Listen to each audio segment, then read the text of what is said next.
Amém, irmãos? Vocês estão prontos para viajar comigo? Tá bom, então vamos para o Calvário. Mateus 27, abre lá. A crucifixão. Mateus 27, verso 27. Diz assim: então os soldados do governador, havendo levado Jesus para dentro do salão de julgamento, lá reuniram contra ele toda a corte. E havendo-o despido, o cobriram ao redor com uma capa da cor de escarlata. E havendo eles lhe trançado uma coroa de louro proveniente de dentro de espinheiros, a puseram sobre a cabeça dele e um bordão de bambu na sua mão direita. E havendo eles se ajoelhado diante dele, escarneciam dele, dizendo: regozija, rei dos judeus. E havendo eles cuspido sobre ele, lhe tiraram o bordão de bambu e com ele davam repetidos golpes sobre a cabeça dele. Depois que escarneceram dele, lhe tiraram fora a capa e lhe vestiram as vestes dele mesmo e o levaram embora para o crucificar. E enquanto estavam saindo, encontraram um homem, um sirineu, tendo por nome Simão. A este obrigaram que levantasse e carregasse sobre si a cruz dele, a cruz de Jesus. E havendo eles chegado ao lugar, sendo chamado Gólgota, aquele sendo chamado de lugar de uma caveira, os soldados lhe deram a beber vinagre com fel, tendo sido misturado a ele, e ele, havendo-o provado, não o quis beber. E havendo eles, os soldados, o crucificado, repartiram as vestes dele, lançando uma sorte, a fim de que fosse cumprido aquilo havendo sido dito pelo profeta Davi: repartiram as minhas vestes entre si mesmos, e em cima da minha túnica lançaram sortes. A referência é Salmo 22, no verso de número 18. E estando eles, os soldados, assentados ali, o vigiavam e guardavam, já estando ele crucificado. E puseram mais alta que a sua cabeça a sua acusação, tendo sido escrita: este é Jesus, o Rei dos judeus. Então são crucificados juntamente com ele 2 salteadores, um só à direita e um só à esquerda. E aqueles, estando passando, blasfemavam dele, meneando suas cabeças e dizendo: tudo o que estás destruindo, é tu que estás destruindo o templo, e depois de 3 dias o reedificando, salva-te a ti mesmo então. Se o Filho de Deus tu és, desce para longe dessa cruz. E da mesma maneira também os principais sacerdotes, escarnecendo com os escribas, e que também são anciãos do sinédrio, diziam: a outro salvou e a si mesmo não pôde salvar. Se o rei de Israel ele é, desça agora para longe da cruz e creremos nele. Tem confiado, apoiado sobre Deus, livre-o ele agora, se o ama, porque disse ele: de Deus sou eu o filho. E com a mesma coisa também os 2 salteadores, havendo sido crucificados junto com ele, lhe insultavam. Ora, desde a 6ª hora houve trevas sobre toda a terra até a hora 9. E perto da hora 9, clamou Jesus em alta voz, dizendo: Eli, Eli, lama sabachthani. Isto é: ó meu Deus, ó Deus meu, por que me desamparaste? Isso está escrito no Salmo de número 22, no verso de número 1. E alguns daqueles ali, tendo se postado, havendo ouvido isto, diziam: por que Elias chama este varão? E imediatamente, havendo corrido um só proveniente de dentro deles, e havendo tomado uma esponja, havendo-a embebido em vinagre, e havendo-a posto ao redor de um caniço, dava ou tentava dar de beber a ele. Isso está escrito em Salmo de número 69, no verso de número 21. Os outros, porém, diziam: deixa tu, vejamos se Elias vem, vindo livrá-lo. Ora, Jesus, outra vez, havendo clamado com grande voz, entregou o seu fôlego. E eis que o véu mais interior do lugar santo do templo foi rasgado em dois, proveniente de junto do alto até a base, e a terra foi feita tremer e as pedras foram fendidas.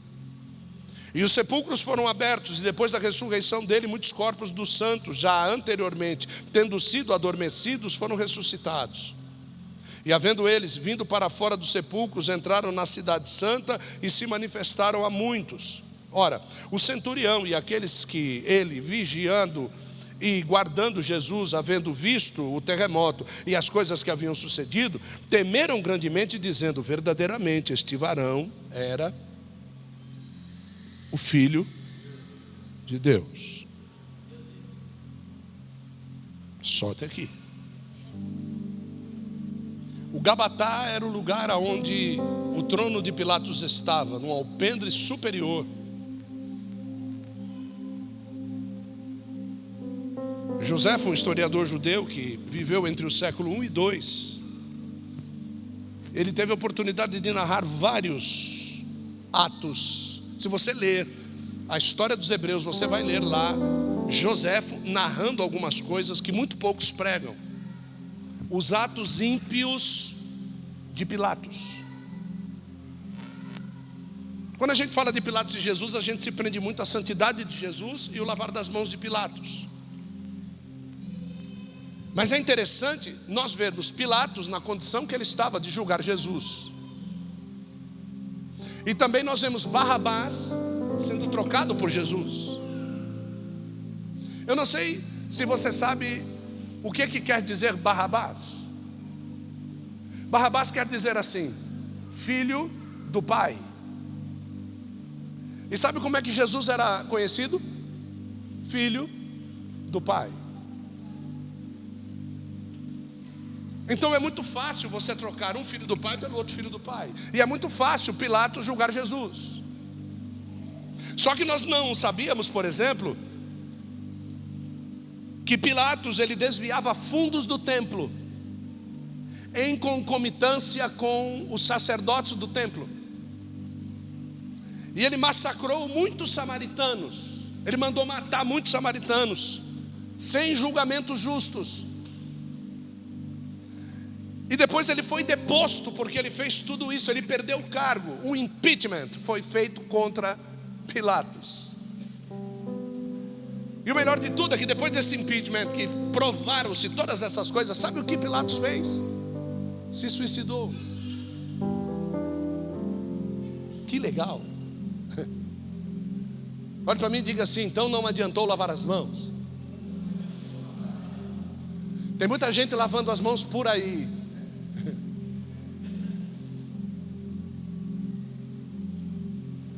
Pilatos era muito supersticioso. E pesou no coração dele a sua esposa pagã, que para eles era pagã, mas para nós era cristã. Ela teve um sonho, né? E ela disse assim para ele: olha meu, não mexe com esse varão aí não, porque hoje à noite eu não consegui dormir por causa dele. Esse homem é justo. E quando disse isso, essa superstição fez com que Pilatos tentasse evadir-se de julgá-lo, mas isso não adiantou. Barrabás em aramaico, já disse, quer dizer filho do pai. Jesus, na Bíblia peshita, na Bíblia aramaica, ele é muito chamado de filho do pai. Pilatos percebeu a divindade de Jesus. Você consegue ver isso em João 19. João 19, no verso 11 e 12, você vê Pilatos no seu interior dizendo: esse cara é diferente, esse cara é justo. Por que ele tinha uma referência? Porque ele era injusto. Ele já tinha mandado matar um monte de samaritano, ele já tinha roubado o templo, ele já tinha feito coisas erradas. Então é muito fácil para mim julgar uma pessoa justa quando eu tenho um parâmetro de injustiça plantado dentro de mim. A única forma de nós julgarmos corretamente é nós termos o padrão inverso em nós. Então, quando você julga alguém de um pecado, é porque você é santo. E olha só o que foi que Jesus disse para aquela mulher que foi pega no ato do adultério: eu também não te acuso. Ele tem o padrão para acusá-la, mas ele, tendo o padrão, ele eximiu-se de julgá-la. Preste bem atenção nisso. Pilatos tentou aproveitar a tradição do indulto da Páscoa para tentar soltar Jesus, porque em alguns momentos ele dizia: você é filho de Deus. Jesus dizia: você que está dizendo bem isso. Você não vai falar nada? Não preciso falar nada. Vocês já disseram tudo que eu fiz. Era como se o silêncio de Jesus bradasse alto dentro daquela sala, dizendo: vocês já disseram o que eu fiz, eu não preciso dizer nada. Toque em mim, me põe lá na cruz. Você não precisa dizer nada a ninguém a respeito da tua vida. Se você é justo, você não precisa dizer nada a ninguém. Se você errou, peça perdão. Se você errou, peça perdão. Se você julgou errado, peça perdão. Se você fez somatórias de pensamentos, se teve sonhos, se o diabo foi te visitar, querido, peça perdão. Porque senão teu fim vai ser como Pilatos. Você vai receber um impeachment do reino. Preste bem atenção nisso. O povo, atiçado pelos sacerdotes e anciãos, sedentos pela volta do bandido Zelote. Você sabe por quê? Que eles estavam querendo que o bandido Zelote voltasse, porque o bandido Zelote era quem fazia toda a cúpula do roubo dentro do templo. Barrabás era o cara que minava o dinheiro do templo para dentro do sacerdócio e dentro do romanismo. Mas ele já havia sido preso por uma categoria de homens fiéis. Então, agora é justo que ele seja solto para que nós continuemos a roubar. Eu estou pregando esta mensagem porque você talvez nunca tenha ouvido nada disso. E existe um descortinar de toda a cruz. Jesus não foi mandado para a cruz simplesmente porque ele era bonzinho. Jesus foi mandado para a cruz porque ele estava querendo acabar com a corrupção.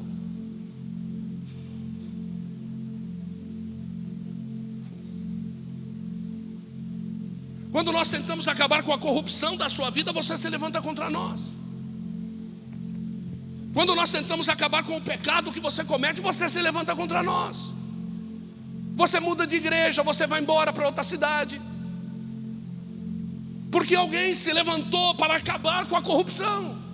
Alguém se levantou para acabar com a festa de Satanás na sua vida. Alguém se levantou para mostrar um caminho diferente para servir a Deus. Alguém se levantou para colocar sobre você a responsabilidade de ser um representante do reino e não um ladrão do reino. Nós precisamos entender que quando pecamos, que quando erramos, nós estamos roubando o reino. Quando nós mentimos, quando nós malfazejamos, quando fazemos de qualquer jeito, nós estamos roubando o reino. Deus colocou coisas nas nossas mãos. Deus te ungiu, Deus te levantou, Deus te deu cargos, Deus te deu o Espírito dele, a verdade dele, e você está simplesmente roubando o reino.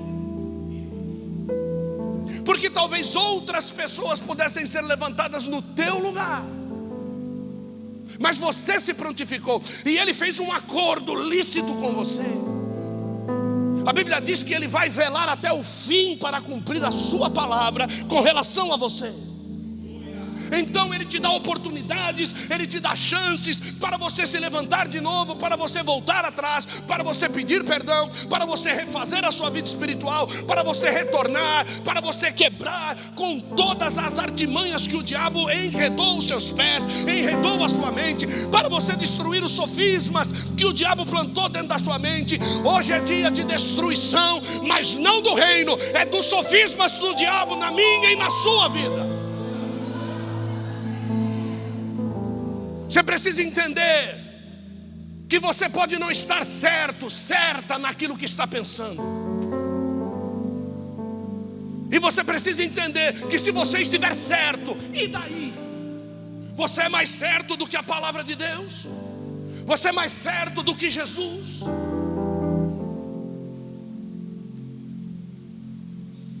Era como se Pilatos dissesse para Jesus: se você pedir perdão para mim, eu posso te soltar. Não foi isso que Pilatos disse? Você não sabe que eu tenho poder para te soltar ou para te prender? Olha para quem que Pilatos está dizendo isso, e olhe para quem você anda dizendo: vai ter que me pedir perdão.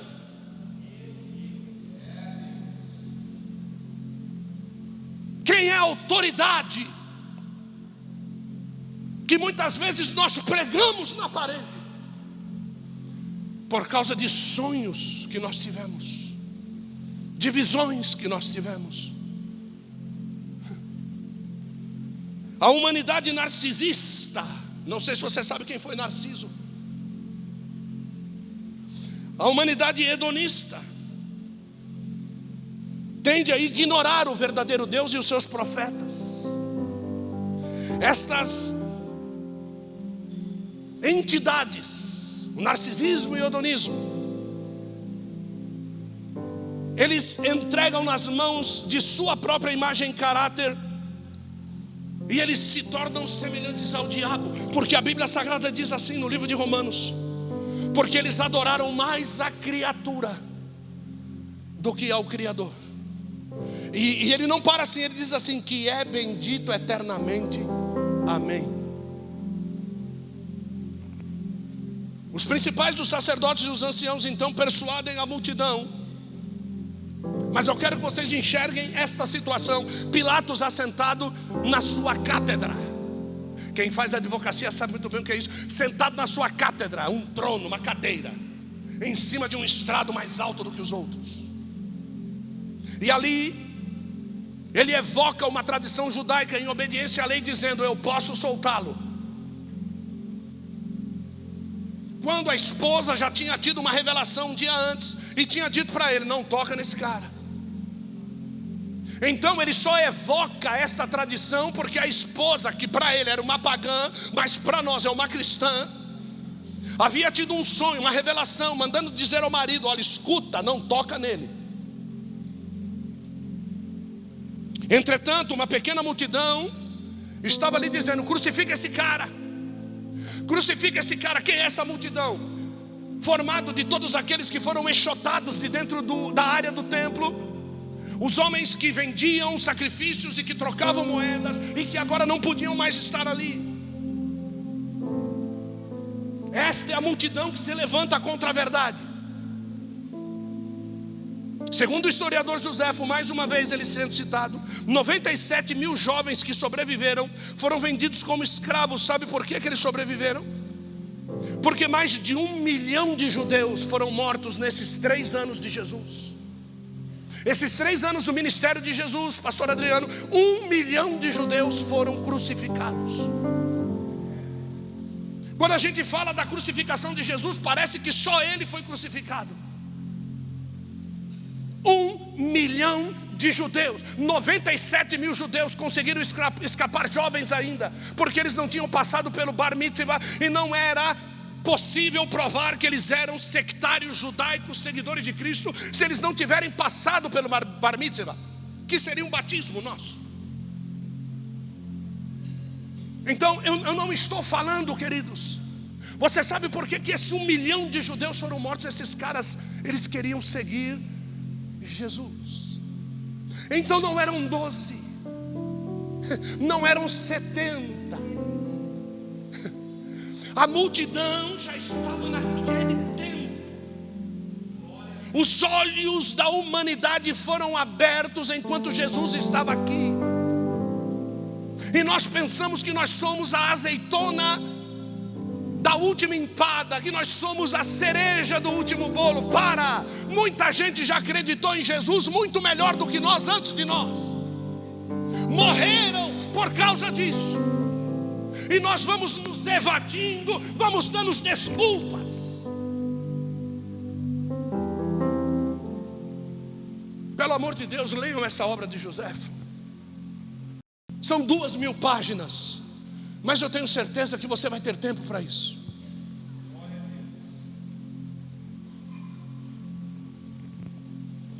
Pilatos queria, olha só o que Pilatos disse: se eu quiser te livrar da morte, eu posso te livrar da morte. Olhe bem para cá, eu vou dizer uma verdade inquestionável para você: ninguém podia matar Jesus. Ninguém podia matar Jesus.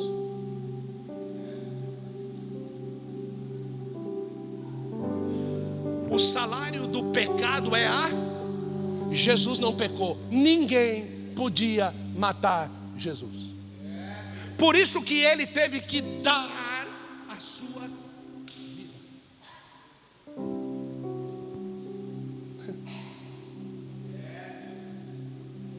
Como é que eu vou questionar um cara desse, mano?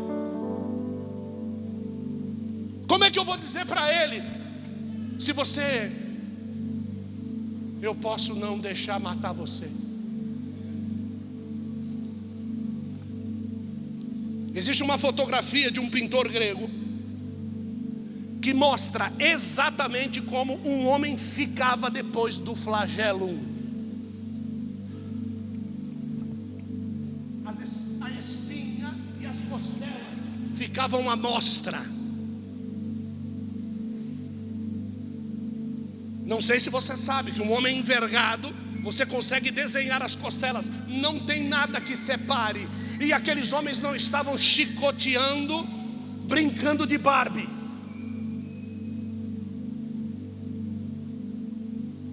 %80 dos flagelados morriam no flagelo. Imagine as costelas, os músculos, as veias principais. Imagine a piscina do sangue, Jesus sendo levado e ter que carregar uma cruz nas costas ainda. E depois ser levantado e arrastado contra a haste.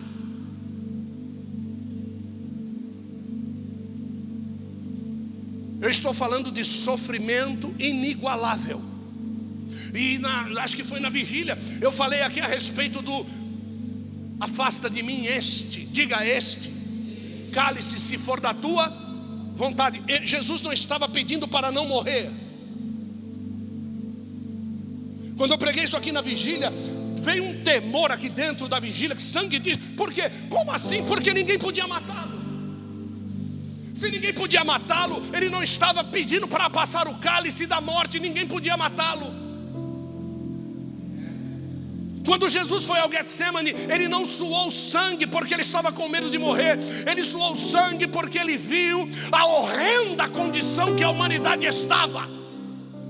E que tipo de pecados ele tinha que conduzir sobre si, inclusive os pecados que nós cometemos hoje. Porque ele perdoa pecados até hoje. Se ele demorar 1000 anos, ele vai perdoar pecados até 1000 anos. E quando Deus evidenciou o perdão, Deus evidenciou o perdão até o último pecado cometido. Então Jesus viu homens viris estuprando crianças de 2 anos. Jesus viu a homossexualidade, Jesus viu a bestialidade, a zoofilia, Jesus viu os assassínios, Jesus viu sequestros relâmpago, Jesus viu pessoas morrendo por causa de R$1, Jesus viu pessoas, e Jesus viu, e ele começou a angustiar-se até a morte, mas ele não podia morrer. Veja, até a morte, mas ele não podia morrer. Para ele, queridos, quão bom seria morrer ali e parar o sofrimento. Aquele sofrimento já era o suficiente, não precisava de mais. Mas ele sai de lá para sofrer sobre ele tudo que ele viu. Então o flagelo acontece, ele vai à cruz, a vergonha acontece, o julgamento iníquo acontece, tudo acontece. Você já sabe, você sabe muito bem de tudo isso. Como eu queria que você visse aquelas pedras de paralelepípedo polido. E então chegam para ele e oferecem uma bebida anestésica. Jesus, a Bíblia diz que ele tinha sede, e a hora que ele vai beber, ele põe na boca e ele cospe. Ele diz assim: eu não posso anestesiar-me por causa do pecado deles. Eu tenho que viver o pecado deles. Eu tenho que ser crucificado por eles. Eles não podem sentir dor nenhuma. Quem tem que sentir tudo sou eu. É isso que eu quero que você viva. É isso que eu quero que você traga. É isso que eu quero que você projete o teu ano 2020. Como eu queria que você projetasse 2020 assim: Senhor, eu quero sentir a dor de todos os pecados que eu cometer. E você ouvir a voz de Deus: filho, é impossível.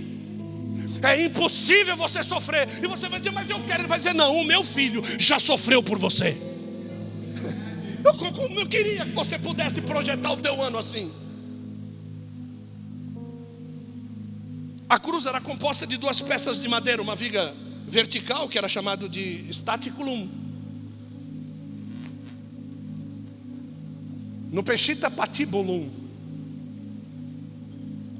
e tinha a parte fixada no chão.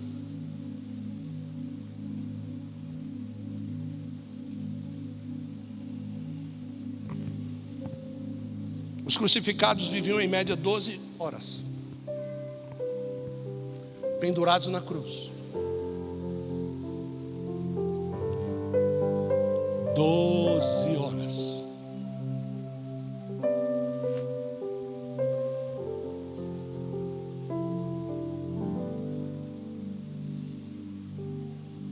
A febre que logo se manifestava causava uma sede sem limites. Juntamente com isso, as moscas varejeiras daquela região pousavam nas ferimentas. Corvos que buscam o muco dos olhos e da boca começavam a picar os olhos daqueles que estavam ali. Mas os olhos já estavam cobertos de sangue. Então as moscas cobriam praticamente como um homem que mexe num vespeiro de abelha, fica todo coberto com aquela roupa. Assim as moscas ficavam ali naquela região. Por quê? Porque mais de 100 ou mais de 200 cadáveres já estavam ali no Monte Caveira, jogados. Não fique pensando que ia um serviço de retirada de corpos e levavam eles para caixõezinhos. Não, retira da cruz, que se não morrem 12, quebra as pernas, para que eles, caindo sobre o peso do corpo, pudessem parar a respiração e morrer imediatamente. Arrancou, arranca da cruz, não é tira prego, é arranca, joga para trás, o próximo. Assim que o meu Jesus e o seu foi tratado.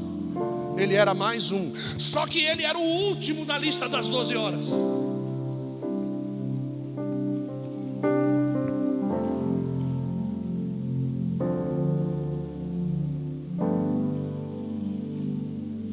O ataque de insetos ali, aves carniceiras se aproximavam devido ao odor do sangue. Agora é triste, mas eu tenho que dizer, a maioria dos crucificados, por causa da dor, evacuavam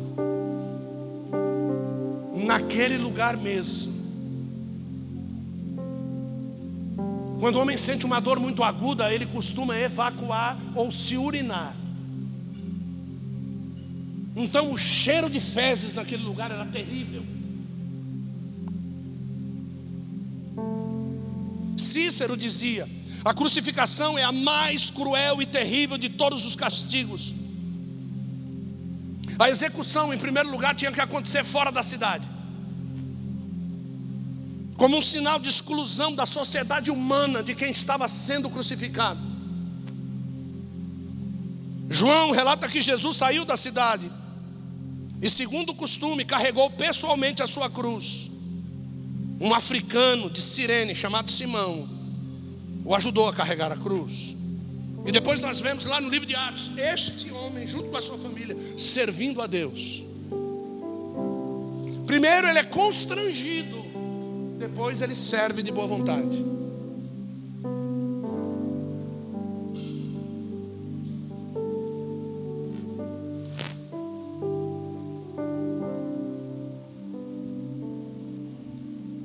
Cristo, ele não foi morto. Repita isso comigo e diga: Cristo não foi morto.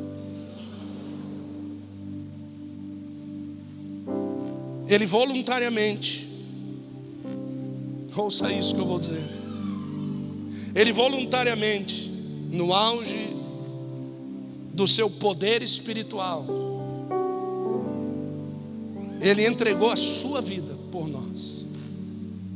A maior briga dos discípulos era: cara, agora que você está ficando conhecido, agora que você está no topo, meu, aquilo que você fala acontece, onde você põe a mão, o nego é curado. Jesus não era assim no começo. No começo a gente, sabe, você lembra, Jesus, quando eu disse para você que precisava mudar o discurso, que não tinha ninguém seguindo a gente? Cara, mas agora, meu, agora no Instagram, no Facebook, só fala de você, Jesus. Você está conhecido no mundo todo, cara. Aí Jesus diz assim: agora chegou a hora de eu morrer.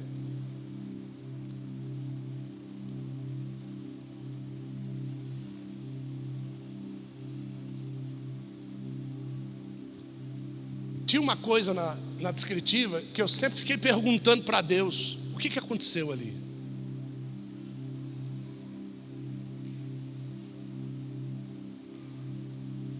Jesus, ele vinha sofrendo. Ele falou 7 vezes na cruz, porque falar era uma dor muito grande, porque ele estava com o peso todo em cima dos pregos que estavam presos no seu punho, e o pé dele não podia apoiar em cima de um apoiozinho que tinha, porque o prego também estava no meio dos tendões do pé. Então ele não tinha para onde correr. Se ele força para baixo, para o pé. Se ele força para cima, para a respiração. Então, para Jesus, falar na cruz era uma dor insuportável. E ele mesmo assim fala 7 vezes. A última vez que ele falou, ele disse: Pai, a ti entrego o meu.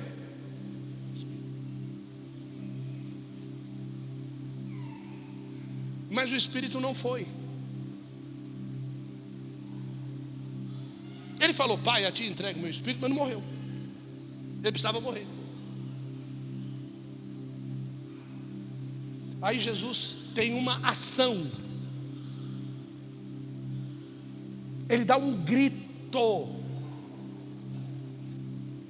Neste grito, Jesus morre. O que aconteceu neste grito? Se ninguém conseguia morrer ou matá-lo, o que aconteceu nesse grito? E eu já venho atrás disso, ó.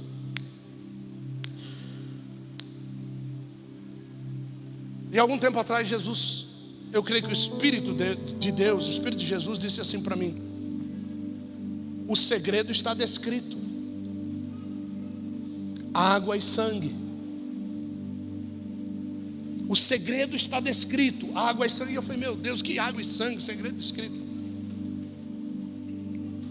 A única forma de se ter mistura de água e sangue no nosso corpo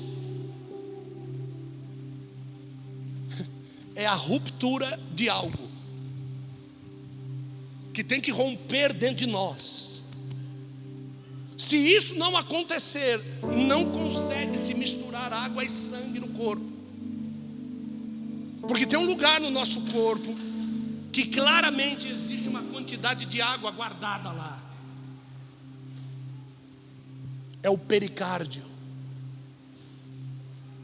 É o músculo que envolve o coração.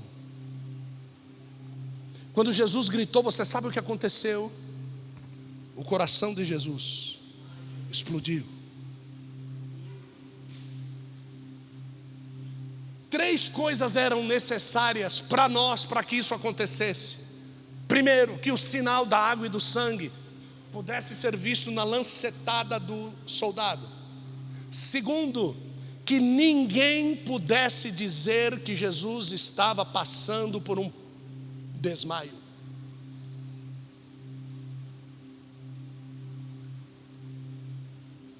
Aquele cara que morre e depois de alguns dias ele acorda. O coração de Jesus.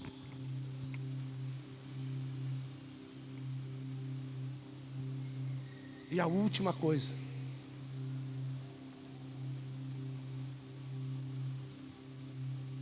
é por isso que nós pedimos um novo coração.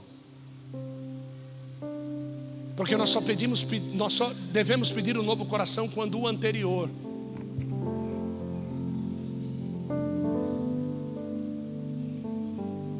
quando Jesus ressuscita,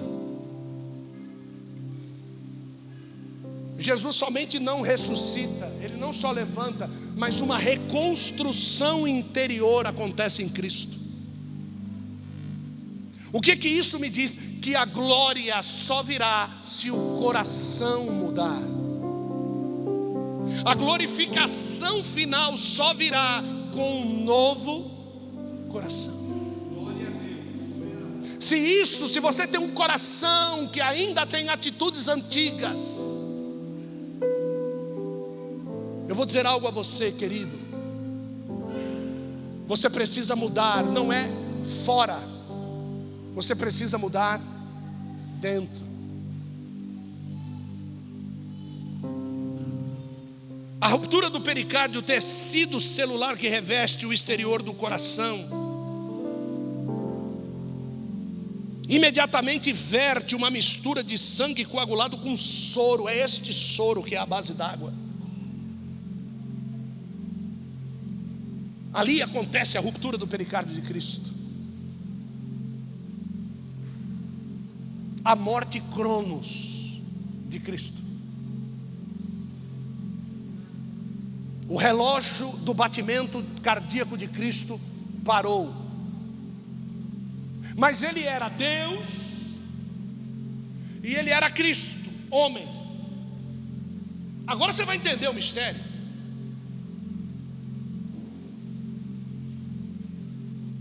Quando o homem morre, o Deus que está dentro dele não pode morrer.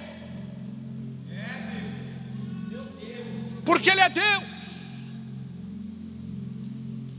Então a terra não pode, presta atenção, a terra não pode se sustentar na presença de Deus. A carne de Cristo cobria a presença de Deus. Por isso Ele conseguia andar sobre a terra. Quando a carne morre, Deus se manifesta em um terremoto, parte Jerusalém no meio. Porque era Deus que estava ali. Por que os demônios não chegavam? A carne estava dilacerada, mas Deus estava presente ali.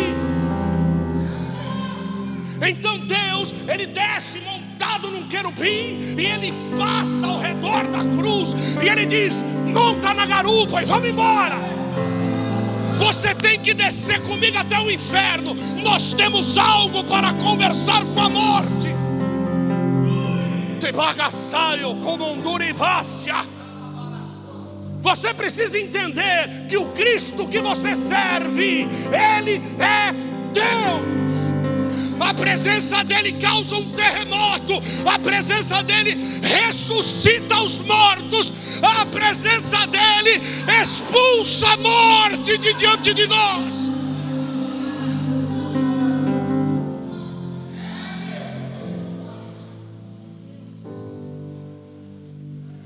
Ele vai para a sepultura. Só a carne. Deus já não estava mais ali, Deus já estava no querubim.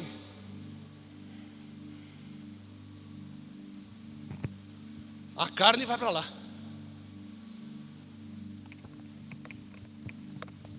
Joga, arruma, enrola. Carne. É assim que você vai terminar. Que eu vou terminar.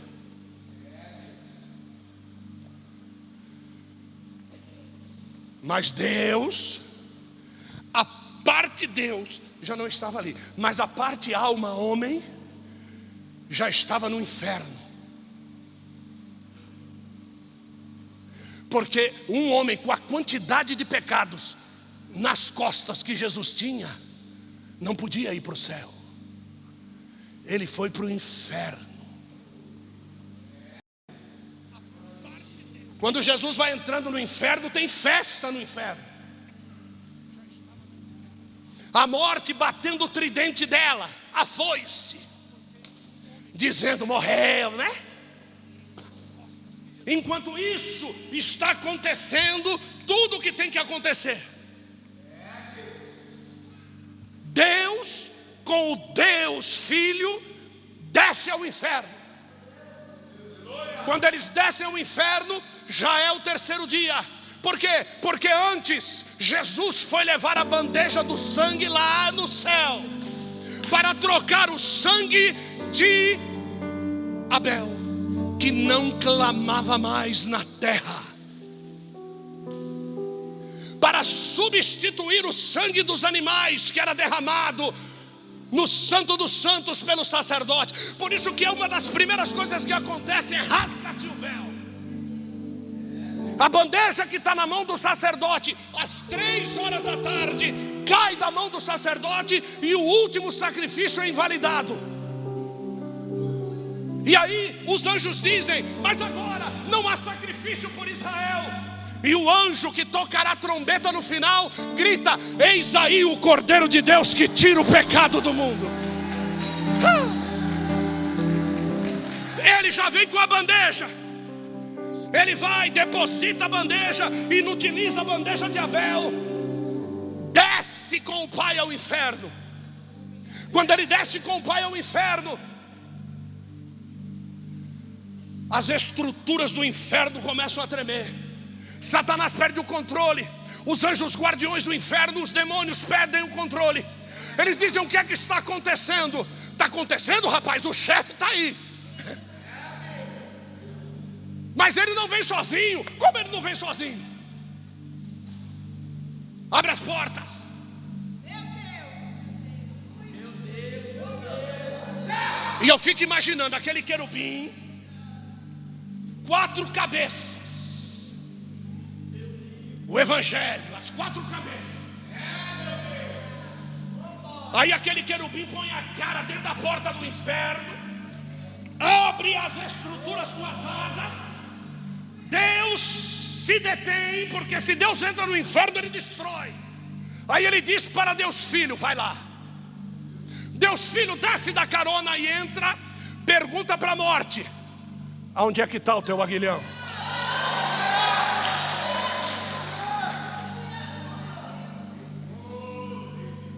Aí a alma que já estava aprisionada, ela tem que sair das mãos de Satanás, e ela agora entra dentro do Deus Filho. E agora Deus diz: monta a alma, monta Deus Filho, porque agora nós temos um trabalhinho para fazer dentro do sepulcro.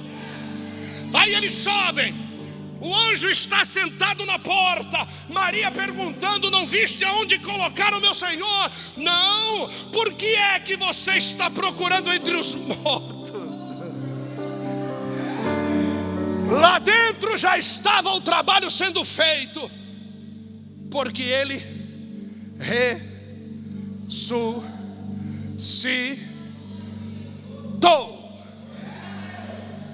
Maria levanta e diz: meu Deus, ele ressuscitou.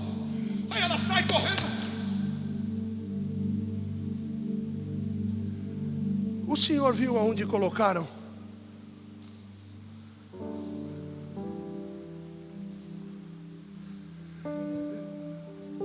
Ele disse que ele ressuscitou.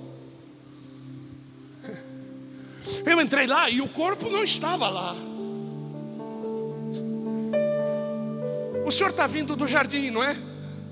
Sim, eu sou jardineiro. O senhor viu, por favor, onde colocar o corpo do meu mestre?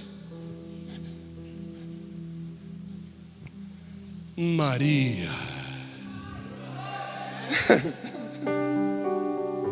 Gente, não me abraça.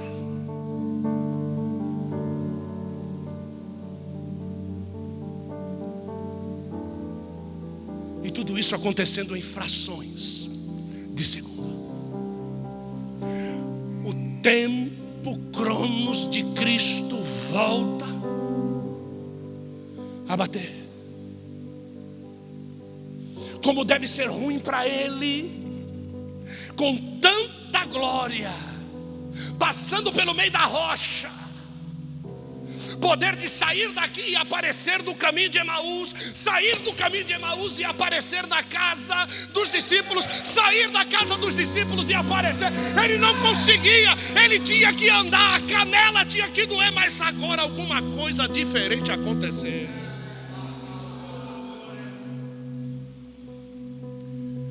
Aí Jesus começa a verificar algo nele.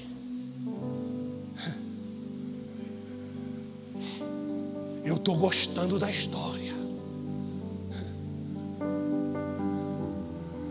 O diabo está querendo me pegar. Eu estou gostando de ser assim. Vou embora. Se a soberba me pegar, está tudo destruído. Vou embora. Mas não chora não, eu vou deixar um outro consolador. Por quê? Porque Jesus já não estava conseguindo consolar mais. Alguma coisa estava acontecendo no homem, porque ele ressuscitou homem. Ele nunca teve esse poder. Jesus, ele disse: eu senti dor, mas agora eu não estou sentindo. Meu, que 10, mano. E ele disse: eu não posso ficar aqui mais. Eu tenho que subir para um lugar que eu volte novamente a ser como eu era. Eu era a manifestação da glória. E aqui eu estou olhando muito. Eu vou embora. Porque se eles me virem sair daqui e ir para lá, sair daqui e ir para lá, todo mundo vai querer me seguir. Se eles me virem passar dentro da parede, todo mundo vai querer ser que nem eu. Não, não é isso. Eles vão ter que querer ser que nem eu, sem me ver. Eles vão ter que me entender sem ouvir a minha voz. Eles vão ter que acreditar no meu espírito. O segredo da salvação está em não ver. Firme fundamento daquilo que se não vê. É isso. Ontem não, na vigília, sexta para sábado, nós ouvimos o pastor dizendo aqui, não? Sobre Tomé. Eu quero ver, eu quero tocar. Entende? O evangelho não é isso. Ouça bem, o evangelho não é isso. Se te convenceram disso, fizeram um bom trabalho para te afastar do céu. Jesus sobe. Ele chega ao Pai, se apresenta. Eu fico imaginando: Pai, cheguei. Eu fico imaginando Deus olhando para ele e falando assim, um pouquinho arrebentado, mas chegou. Senta aqui. E no céu eu tenho certeza que tem um negócio desse lá. Tem uma Bíblia gigante lá no céu. É. Aí quando vai cumprir uma profecia, quando Deus diz assim, senta aqui, as folhas. Aí o texto que diz, quando ele senta, o texto. É meio bobo, né? Mas eu acredito. Eu acredito e isso me faz amá-lo mais. A Bíblia não diz que nenhuma das ferimentas de Jesus sarou. A Bíblia não diz que nenhum dos cortes de Jesus sarou. A magnitude da Trindade, ela é tão grande, que um dia Isaías viu os céus abertos e o séquito, a glória, um pingo da glória desceu sobre a terra. Isaías disse assim: morri. Isaías não viu a Deus, ele viu o séquito, ele viu como se fosse uma sombra de luz. É isso que ele viu, ele não viu Deus. Não há gente, não há homem que veja Deus e esteja vivo. Então você imagina esta magnitude, esta grandeza, esta glória. Diga glória. Depois que tudo estiver instaurado, nova terra, os elementos já passaram, tudo aconteceu, o casamento já aconteceu, as bodas já aconteceram, Satanás já foi destruído, já foi preso 1000 anos, foi solto no final, destruído. O Satanás junto com seus demônios e junto com todos os ímpios foram jogados no inferno. O inferno foi jogado dentro do lago de fogo e enxofre, onde não existe presença de Deus eternamente. Este Deus disse assim: falta só uma profecia agora. Aí eu vejo a Bíblia. E o versículo?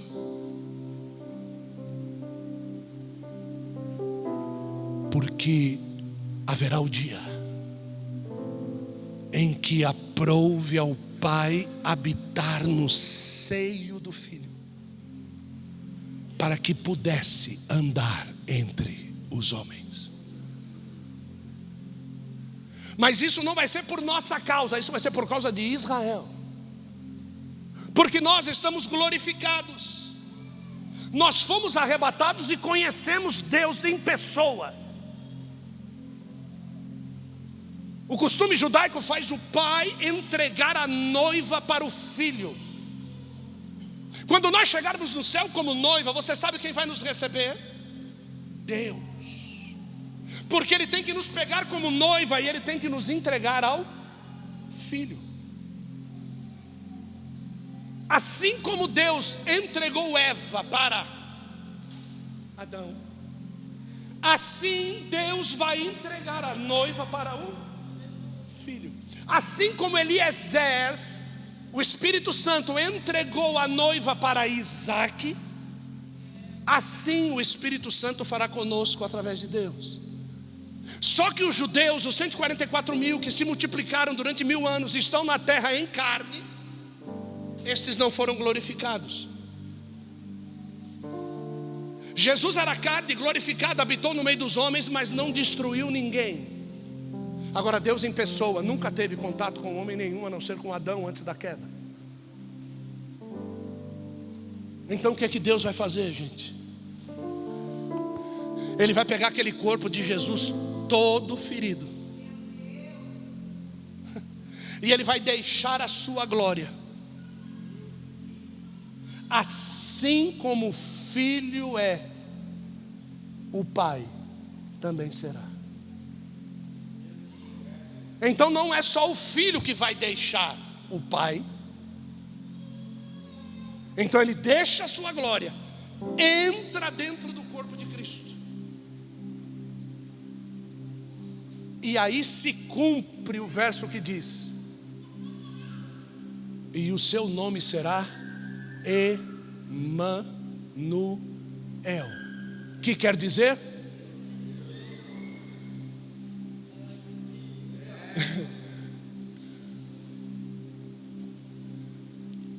aí ele vai andar no meio do povo. Imagine a nossa sensação, nós com olhos espirituais glorificados. Lá vem Jesus com Deus dentro. E a gente, quando passa Jesus, a gente cumprimenta: paz, varão. Mas a gente olha lá dentro e diz assim: estou vendo você aí. Mas os judeus não vão ver. Mas nós vamos ver. O segredo da crucificação é enxergar aquilo que ninguém vê. Olha quantas informações sobre estas horas cronos significativas que mudaram a história da humanidade, a minha e a sua. Então eu quero agora requisitar você, para que você, no estado que você está, saia do cronos e venha para o kairos. Isso daqui no cronos é uma mesa de madeira com algumas frutas, uma menorá de cristal, alguns copos de cristal, mas no kairos, fazer isto em memória de mim. Todas as vezes que comerdes deste pão e beberdes deste cálice, vocês farão menção de mim. No cronos eles não falam, mas no kairos eles fazem menção.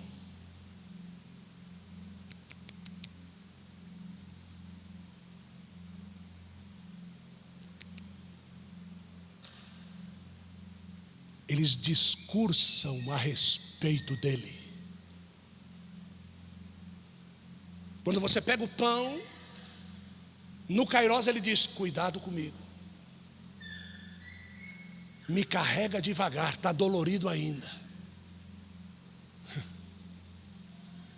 No cronos é um pedaço de pão.